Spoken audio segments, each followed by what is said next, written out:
नमस्कार, आपण पाहतात धाडस मराठी न्यूज। श्री क्षेत्र द्वारकाधीश गोवर्धन पर्वत श्रीकृष्ण मंदिर नागापूर येथे भव्य यात्रा महोत्सवाचे आयोजन करण्यात आले आहे। नागापूर कुपटी 12 येथील श्री क्षेत्र द्वारकाधीश गोवर्धन पर्वत श्रीकृष्ण मंदिरात 18 एप्रिल शनिवार ते 19 एप्रिल रविवार दरम्यान भव्य यात्रा महोत्सवाचे आयोजन करण्यात आले आहे। या 2 दिवसीय सोहळ्यात धार्मिक व सांस्कृतिक कार्यक्रमाची मेजवानी पाहायला मिळणार आहे।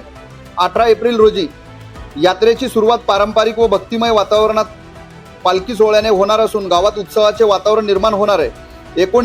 19 एप्रिल रोजीचे कार्यक्रम कबड्डी स्पर्धेचे अंतिम सामने आणि बक्षीस वितरण सोहळा पार पडणार आहे। स्पर्धेतील खेळाडूंना आपली कौशल्य दाखवण्याची संधी मिळणार आहे। स्पर्धेतील विजेत्यांसाठी आकर्षक बक्षिसांची घोषणा करण्यात आली आहे। प्रथम बक्षीस 11,000 रुपये माननीय श्री नितीनभाऊ भुतडा जिल्हा समन्वयक भाजपा यांच्या हस्ते, द्वितीय बक्षीस माजी आमदार उत्तमराव इंगळे साहेब यांच्या हस्ते, तर तृतीय बक्षीस 7,000 रुपये माननीय चित्तंगराव सर यांच्या हस्ते। या कार्यक्रमाचे उद्घाटन किसनरावजी वानखेडे साहेब यांच्या हस्ते होणार असून बक्षीस वितरण सोहळा मान्यवर व परमपूज्य श्री गोविंद बाबा दुतोंडे यांच्या हस्ते संपन्न होणार आहे। तरी सर्व भाविक भक्तांनी कार्यक्रमाला उपस्थित राहावे असे आवाहन करण्यात आले आहे। तरी सर्व भाविक भक्तांनी कार्यक्रमाला उपस्थित राहावे।